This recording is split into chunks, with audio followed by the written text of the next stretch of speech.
हा धोका शेवटी आहेच आहे. आहेच. म्हणजे हा धोका कुठेतरी असतो, असं होऊ शकतं, अशी शक्यता जेव्हा तुम्ही एखाद्या याच्यावर छापलेली आहे, मग म्हणजेच याचा अर्थ त्याच्यात त्याचे दोष निर्माण होतात. मग त्या वाटेला जायचं का? वेगवेगळे तर्क लढवले जातात. म्हणजे पूर्वी त्याला मनोकायिक म्हणायचे, म्हणजे मनापासून त्वचेवर परिणाम होतो. नंतर काही जणांच्या नुसार हा पण ऑटो इम्युन डिसऑर्डर आहे. आपलीच प्रतिकारशक्ती आपल्यामध्ये फाईट करून निर्माण होणारा आजार म्हणजे सोरियासिसचा आजार. हे पण त्याला कारण दिलं जातं. तर असे वेगवेगळे नावं त्याला दिले जातात कारणांमध्ये. सोरियासिस हा आजार संसर्गजन्य नाही. हे 100% नाही. पेशंट बरोबर बरोबर राहिलं तरी हा कोणालाही होणार नाही. हा व्हायचा असेल तर तुमच्या रक्तातच सोरियासिस असावा लागतो. तरच तो आजार होतो. हा एकमेकांपासून एकमेकांना डायरेक्ट कॉन्टॅक्टने कुठलाही सोरियासिस होऊ शकतो. सुप्रिया लाईफ सायन्स लिमिटेड व अर्थार्थ वेल यांच्याकडनं आरोग्यवर्धिनी ही जी सिरीज सुरू आहे ती केवळ जनमानसात आरोग्यासंदर्भात अगदी ग्रास रूटपर्यंत कंप्लीट इन्फॉर्मेशन देण्याकरता ही सुरू आहे व सुप्रिया लाईफ सायन्स हे त्याला स्पॉन्सरशिप करत आहेत. हा जो काही प्रोग्राम स्मिता बोलाने करतायत त्याबद्दल मी डॉक्टर सतीश वाघ त्यांचा अत्यंत आभारी आहे.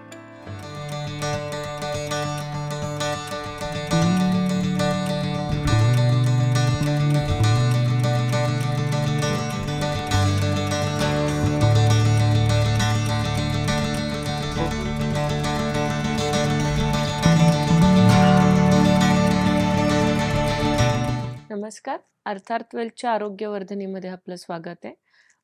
नेहमीप्रमाणेच आपण आजही प्रसाद सरांसोबत आहोत आणि आजचा आपला विषय असणार आहे त्वचा विकारांवर. तर त्वचा विकारांमधले प्रकार तर भरपूर आहेत.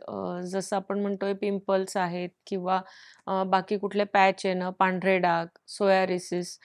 तर सर आपल्याला याबद्दल माहिती तर देणारच आहेत. पण या आधी आपल्या चॅनलला लाईक करा, सबस्क्राईब करा आणि कमेंट्स करा आणि आम्हाला तुमच्या आवडीचे विषय किंवा तुम्हाला ज्यामध्ये असं वाटतंय की प्रसाद सरांनी तुमच्याशी चर्चा करायला पाहिजे किंवा हा विषय घेऊन आम्ही तुमच्या पुढे यायला पाहिजे, तर ते विषय पण तुम्ही कमेंट बॉक्समध्ये टाकू शकतात. सर आजच्या एपिसोडमध्ये आपलं स्वागत आहे. तर ज्या पद्धतीने आपण म्हटलो की त्वचा विकार जे काही आहेत, तर त्वचा विकारांमध्ये प्रकार भरपूर सारे असतात. पण सोयारिसिस हा एक प्रकार जो आहे, हा पण एक खूप जास्त दिसणारा प्रकार सध्या आढळतोय आपल्याला. तर आपलं याबद्दलचं मत कसं ठीक. असणार आहे? सर्वप्रथम सर्व श्रोत्यांना मनपूर्वक नमस्कार आणि आज परत आपण नवीन विषय घेऊन येतोय. सर्वप्रथम असं ठरलं होतं की त्वचेचे विकार आणि होमिओपॅथिक उपचार पद्धती यावर बोलू. परंतु त्वचेचे विकारच एवढे आहेत की आपण एक प्रत्येक विषय वेगवेगळा होऊ शकतो. आज आपण फक्त सोरियासिस हा जो सध्या सगळ्यात त्रासदायक आणि न बरा होणाऱ्या आजारांमध्ये ओढणारा जो आजार आहे त्वचेचा, याच्याविषयी चर्चा करूया. कारण आधुनिक वैद्यकशास्त्रात याची खूप मर्यादा आहे या आजाराला ट्रीटमेंटविषयी. अ, त्याच्याने कंट्रोलमध्ये ठेवता येतो, परंतु तो कंट्रोलमध्ये ठेवता अनेक साइड इफेक्ट्स पेशंटवर होतात आणि त्यामुळे त्याचे घातक परिणाम टाळायचे असतील, तर मग होमिओपॅथीचा कसा उपयोग होऊ शकतो? या दोन्हींविषयी आपण थोडीशी आज चर्चा करूया. नक्कीच. तर आपण आज सोरियासिस हा आजार सुरुवातीला डिस्कशनला घेऊ. सर्वप्रथम म्हणजे सोरियासिस म्हणजे काय? हा बऱ्याच जणांना पडलेला प्रश्न असतो. सोरियासिस हा त्वचेचा आजार आहे, ज्यामध्ये त्वचेचं वरचं आवरण जे आहे, याची साल गळून पडते. बरं. म्हणजे एखाद्या सापाची जशी कात पडणं म्हणतात, त्या पद्धतीने सोरियासिसमध्ये त्वचेचं वरचं आवरण जे असतं, ते अगदी पांढरी साल अशी खाली गळताना म्हणजे हा पेशंट जर तपासण्यासाठी पेशंट बेडवर झोपला आणि उठून बसला, की सगळ्या बेडवर त्याचा भुगा असा पडलेला असतो. इतकी त्वचा त्याची गळून पडते आणि हा म्हणजे सोरियासिस. म्हणजे याच्यात त्वचेवरती इरप्शन्स येतात आणि त्वचेची साल गळत पडत राहते. सगळी ड्राय. हां, संपूर्णपणे आणि मग ते जिथं-जिथं पॅचेस झालेले असतात त्या प्रत्येक ह्याच्यातनं त्याची साल गळून पडणं. हा सोरियासिस ढोबळ मानाने याला सोरियासिस म्हटलं जातं. सोरियासिस जेव्हा होतो, तर हा सोरियासिसमध्ये सगळ्यात महत्त्वाचं म्हणजे जे प्रेशर पॉइंट्स आहेत, म्हणजे आपले दोन्ही हाताचे कोपर जे खाली टेकतात, त्या भागावर सोरियासिस होतो किंवा आपण बसतो सीट्सच्या भागावर होतो, गुडघ्यांवर होतो. जो प्रत्येक जॉइंट्सच्या एक्सटेन्सर म्हणजे जो बाहेरचा भाग असतो त्याच्यावर हा आजार येतो. कधी-कधी पूर्ण हातावर हळू-हळू इरप्शन्स वाढत जातात, पायांवर वाढतात, सगळ्या बॉडीवर ते सगळीकडे पसरतात. त्याच्यात वेगवेगळी नावं आहेत. सगळ्या बॉडीवर पसरलं त्याला गटेट सोरियासिस म्हणतात. काही वेळेला ही सोरियासिसचं वैशिष्ट्य म्हणजे 90% ते 95% हा फक्त एक्सटेन्सर भागांवर येतो. म्हणजे जो बाहेरचा भाग आहे त्याच्यावर येतं ते इरप्शन. आतला भाग स्पेअर राहतो. याला काहीही होत नाही. एक्झॅक्टली याच्या विरुद्ध कधी-कधी क्वचित दुर्मिळ केसेसमध्ये हा या बाजूने येतो, ज्याला फ्लेक्सरल सोरियासिस म्हणतात. पण खूप क्वचित असं दुर्मिळ केसेसमध्ये ते पाहायला मिळतं. परंतु कॉमन जेवढ्याही स्किनच्या केसेस असतात सोरियासिसच्या, त्याच्यामध्ये हा एक्सटेन्सर भागांवर आणि जिथं-जिथं प्रेशर पॉइंट्स असतात तिथे. आणि सगळ्यात महत्त्वाचं कधी-कधी काही रुग्णांमध्ये फक्त हाताचे तळवे आणि पायाचे तळवे, ज्याला पाल्मर सोरियासिस म्हणतात. जे फक्त पाम आणि सोल्स यालाच तो सोरियासिस दिसतो. काही पेशंट्समध्ये फक्त स्काल्प सोरियासिस असतो. म्हणजे बाकी सगळं शरीर एकदम छान असतं, पण त्यांचं डोकं पाहिलं तर पूर्ण पांढऱ्या भुग्याने भरलेलं असतं. त्यांना असं वाटत असतं खूप काळ पेशंटला, की आपल्याला कोंडा झालाय. पण कोंडा ट्रीट करून सुद्धा ते येतच राहतं, कमी होत नाही आणि मग निदान होतं, की नाही याला स्काल्प सोरियासिस आहे म्हणजे वरच्या आवरणाचा सोरियासिस आहे आणि तो फक्त तेवढ्याच गोष्टींपुरता मर्यादित असतो काही रुग्णांमध्ये. तर हा आजार जो आहे, तो 2 गोष्टींनी याच्यात खाज खूप असते असं नाही. खाजेचं प्रमाण फार नसतं. खूप कोरडी त्वचा पडली तर खाज येते. परंतु दिसायला अत्यंत विद्रूप वाटतं. म्हणजे डोक्यामध्ये एवढा भुगा असं खाली वाकलं तर कोंडा गळून पडतोय किंवा हाताला ते समोरच दिसायला लागतं.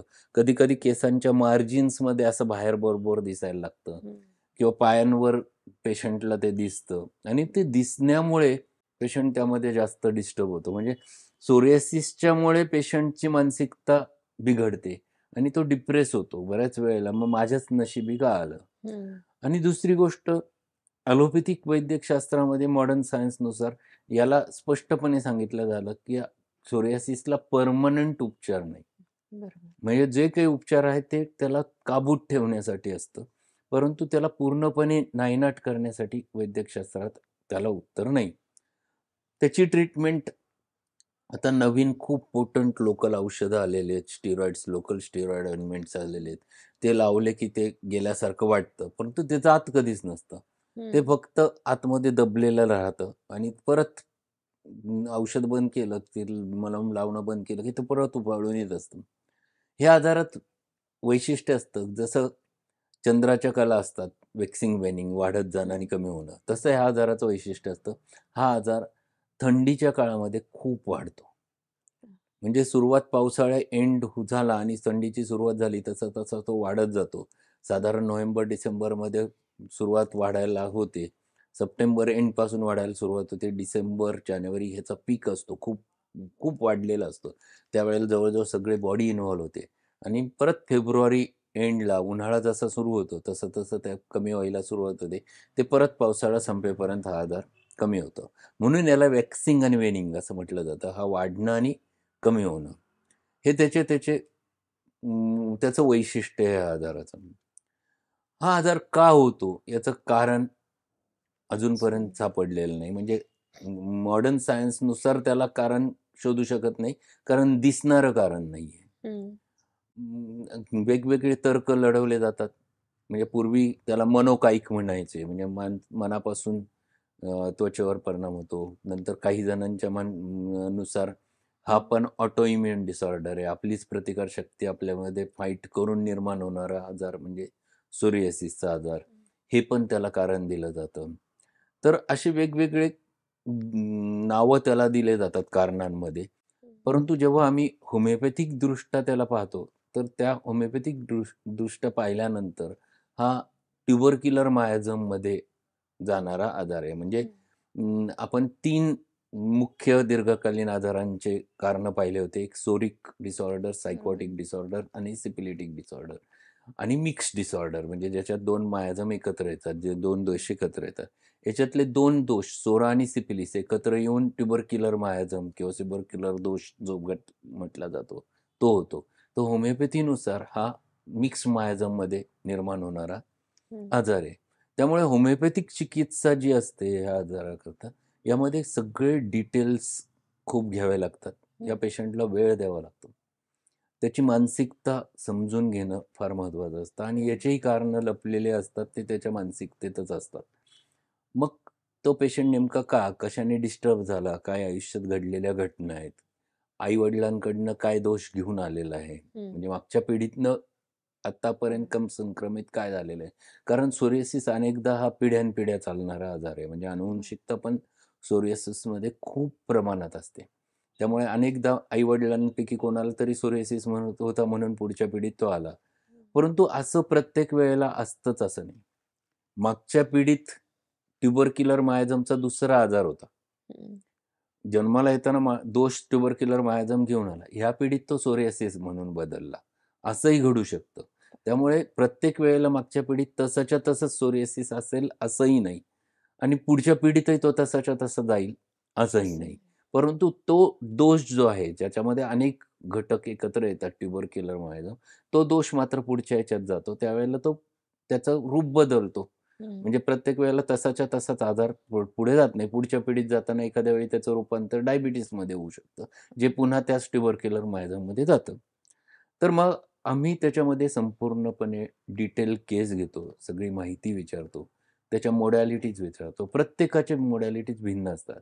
काही जणांना थंडीत खूप त्रास होतो, तर काही जणांना याच्या एक्झॅक्ट विरुद्ध असतं, की काही जणांना उन्हाळ्यात खूप त्रास होतो. पण ते पेनफुल असत असणार आहे. नाही, हे पेनफुल नसतं. खाज असते. सगळ्यात महत्त्वाचं खाज आहे आणि खाजवल्यानंतर बऱ्याच वेळेला त्याच्यातनं इतकं खाजवतं काही पेशंट, की त्याच्यातनं रक्त काढतात. म्हणजे इतकं खाजवतं, जोपर्यंत रक्त निघत नाही तोपर्यंत ते खाजवतात. रक्त आलं की त्यांचं खाजवणं थांबतं. झोपेत नकळत खाजवलं जातं. त्यावेळेला ते कॉन्शियस नसतात. अशा गोष्टींकरता होमिओपॅथीत त्याच्या लक्षणांनुसार औषधं आहेत. म्हणजे थंडीच्या दिवसात खूप सोरियासिस वाढला. इतर वेळेला तो नव्हता आणि थंडी वाढली तसंच खूप वाढला आणि तो फक्त बरोबर थंडीतच वाढला आणि तो पेशंट खूप खूप म्हणजे खूप थंडीने कुडकुडतोय असा पेशंट आहे, की ज्याला थोडीशी पण थंडी सहन होत नाही. मग अशांसाठी होमिओपॅथिक सोरायनम सारखं एक सुंदर औषध आहे. म्हणजे तो ते औषध आहे किंवा पेट्रोलियम सारखं औषध आहे. अशा खूप औषधं होमिओपॅथीत या आजाराकरता आहे आणि प्रत्येकाचं लक्षण भिन्न आहे. म्हणजे लक्षणांनुसार औषध ठरतं. म्हणजे मी मगाशी जसं सांगितलं, की खूप खाजवून रक्त काढतो पेशंट आणि मग खूप आग सुटते. आग सुटली की गार पाण्यात बुडवून ठेवावंसं वाटतं आणि गार पाण्यात बुडवून ठेवलं की त्याला खूप बरं वाटतं. मग सल्फरसारखं औषध येतं. पण एक पेशंट मला असं उलटा भेटला, की त्याच्यामध्ये डॉक्टर इतकं खाजवतं ना, थंडीच्या दिवसात त्रास सुरू होतो, खाजवायला लागतं, मग ते खाजवतं. पण मला ना गरम पाणी त्याच्यावर ठेवलं, माझी खाज थांबते. इतकी आग होत असते, पण गरम पाण्याने बरं वाटतं. आग होणं आणि गरम पाण्याने हे विरुद्ध दिसतं. परंतु त्याला तसं जेव्हा वाटतं, याचा अर्थ आर्सेनिक औषध आहे. जे औषध प्रत्येक लक्षणांनुसार बदलतं. औषध नावावर ठरत नाही. म्हणजे सोरियासिस आणि होमिओपॅथिक उपचार याच्यामध्ये होमिओपॅथिक उपचार हा त्या पेशंटवर, रुग्णावर अवलंबून आहे, त्याच्या लक्षणांवर अवलंबून आहे, त्याच्या शरीरयष्टीवर अवलंबून आहे, त्याच्या प्रकृतीवर अवलंबून आहे, त्याच्यात असलेल्या दोषानुसार अवलंबून आहे, त्याच्या संवेदनशीलतेवर अवलंबून आहे. म्हणजे हे सगळ्या गोष्टी एकत्र विचारात घ्याव्या लागतात आणि त्यावेळेला सोरियासिसचं आपल्याला ट्रीटमेंट होमिओपॅथीत करता येते. आणि आज अनेक पेशंट्स आहेत. मी असं म्हणत नाही, की सोरियासिस पूर्ण बरा झालेला आहे 100%. परंतु जो पेशंट अगदी 100% त्याच्यात येत होता. आता माझ्याकडे एक पेशंट आहे, जवळ-जवळ 10 वर्षापासून मी तिला ट्रीट करतोय. संपूर्ण बॉडी इन्व्हॉल्व झालेली होती. आता तिला येतं दर थंडीला ते फक्त 1 किंवा 2% येतं. म्हणजे एखादा दुसरा स्पॉट इथे येतो दर थंडीला किंवा एखादा पाठीवर येतो. याच्या व्यतिरिक्त येत नाही आणि तो थंडी संपलं की परत निघून जातो. आणि ती मला दर 4 महिन्यांनी, 6 महिन्यांनी किंवा दर थंडीला बरोबर येऊन दाखवत असते. जे प्रमाण 100% होतं ते आज अगदी 2-3% 4% आलेलं.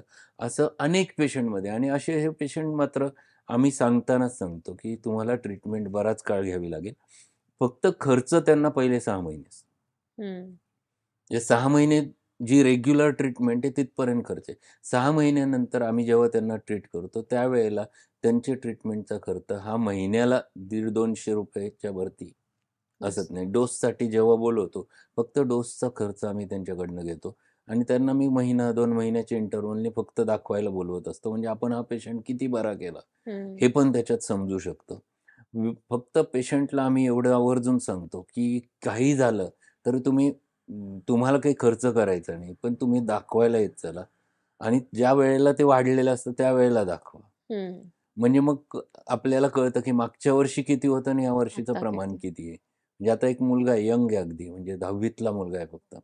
मागच्या वर्षी त्याला 100% सोरियासिस होतं. म्हणजे बरं. बॉडीवर जागाच उरली नाही आणि त्यांना वाटत होतं, की आता हा बरा होतो की नाही. कारण खूप औषधं घेऊन झाले होते. हं. माझ्याकडे आले आणि दुर्दैवानं थंडीच्या सुरुवातीला आले. बरं. म्हणजे त्याचा ॲग्रेव्हेशन पिरियड सुरू झालेला होता. मी त्यांना स्पष्ट शब्दात सांगितलं, आपल्याला फेब्रुवारीपर्यंत त्याची वाट पाहावी लागणार आहे. तोपर्यंत तो काही खूप कमी तुम्हाला फरक पडलेला दिसणार नाही. हं. त्यांना ते कळलं, त्यांना समजून सांगितलं आणि जेव्हा त्यांना ते कळलं, त्यांनी ट्रीटमेंट चालू केली. आम्ही साधारण नोव्हेंबर-डिसेंबरमध्ये ट्रीटमेंट चालू केली. 2-3 महिने त्याच्यात फरक फार दिसत नव्हता. फक्त हं. खाज त्याची आटोक्यात होती.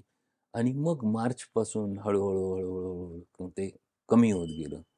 इतकं कमी झालं, की बॉडीवर अगदी 2-3% स्पॉट्स होते. त्याचे डाग गेले.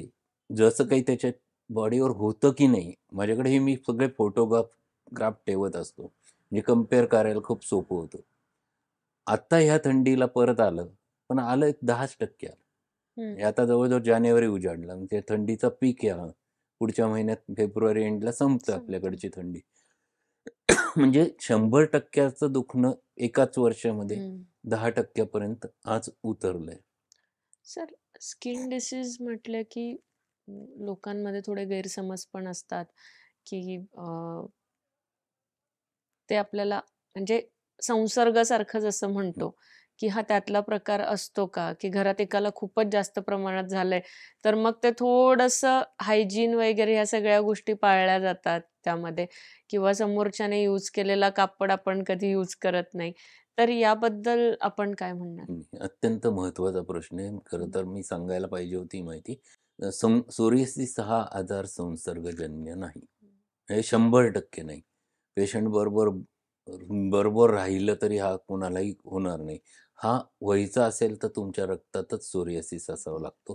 तरच तो आजार होतो. हा एकमेकांपासून एकमेकांना हं, डायरेक्ट हं. कॉन्टॅक्टने कुठलाही सोरियासिस होऊ शकत होऊ नाही. शकत. हां, एका फॅमिलीमध्ये सोरियासिस येतो कारण तो रक्तातनं आलेला आहे. मागच्या बरोबर. पिढीतनं आलाय. मग माझ्याकडे एक म्हणजे फॅमिली आहे. त्या फॅमिलीमध्ये त्या दोघी बहिणी आणि भाऊ हं. तिघाही जणांना सोरियासिस आहे. तिघांनाही सोरियासिस झालेला आहे. तो रक्तातनं आलेला आहे. तो एकमेकांमध्ये मध्ये नाही. आलेला नाही. आणि एक महत्त्वाचा प्रश्न, की सोरियासिस का होतो किंवा सोरियासिसमध्ये नेमकं का हं. अ, होतं? काय होतं? तर आपली त्वचा दररोज निघून जात असते आणि नवीन त्वचा आपल्याला येत हं. असते. परंतु हे आपल्या डोळ्यांनी दिसत नाही, असा तो स्पीड असतो. म्हणजे हं. त्वचा खालून वर लेयर तयार होत असतात हं. आणि हे आपल्या डोळ्यांनी न दिसता ती दररोज वरचा लेयर जाऊन नवीन लेयर तयार होत असतं. हं. आपण अंघोळ करतो ह्या सगळ्या गोष्टींमध्ये ही त्वचा नव्याने तयार होत असते आणि खालचा लेयर. तो स्पीड इतका सूक्ष्म असतो, की तो ह्युमन आयला लक्षात नाही येत नाही. लक्षात येत. ह्या आजारातला म्हणजे मुख्य दोष हाच असतो, की ही त्वचा खालून वर तयार होण्याचा स्पीड वाढलेला आहे. हं. दोष तो आहे. म्हणजे तुमचा स्पीड जो खालून वरती येणारी त्वचा आहे, तो ठिकठिकाणी वाढली आणि हं. त्यामुळे ती त्वचा गळून पडताना डायरेक्ट दिसते आणि ती बरोबर. इरिटेट करते. खालून जेव्हा वरून वरती दाब येतो, ते इरिटेट करते. हं. त्यामुळे खाजवलं जातं आणि त्याचे साल निघते. मूळ दोष तो आहे.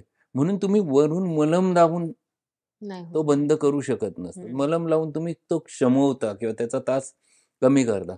परंतु मूळ जो दोष आहे आतमधनं त्वचा तयार होण्याचा, ज्याच्यात स्पीडमध्ये डिफेक्ट झालेला आहे, प्रॉब्लेम झालेला आहे, ते जोपर्यंत बरं होणार नाही, तोपर्यंत सोरियासिसचं प्रमाण कमी होणार नाही. हं. म्हणजे मूळ कारण तुम्ही जेव्हा ट्रीट करता आणि त्याच्या मागे त्याची मानसिकता. म्हणजे असे माणसं जे असतात, हे ट्युबरक्युलर मायझम म्हणजे काय?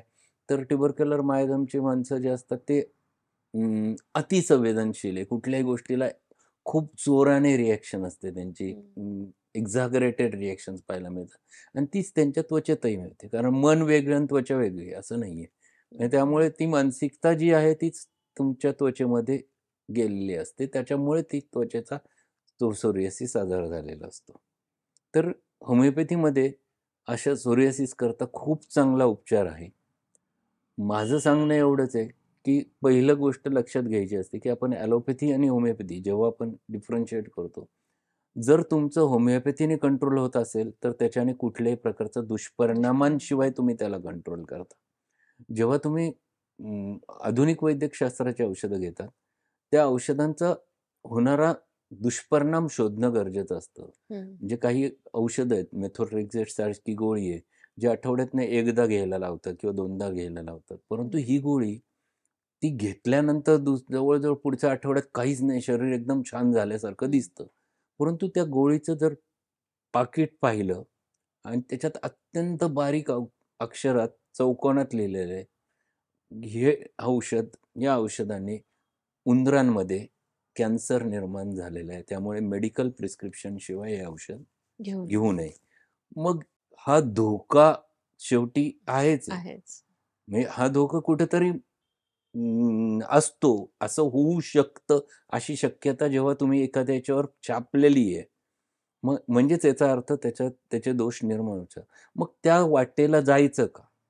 बरोबर. हां, इमर्जन्सी आहे, तुम्हाला खूप वाढलेलं आहे, तात्पुरतं तुम्ही कंट्रोल केलं आणि मग तुम्ही होमिओपॅथीकडे वळलात.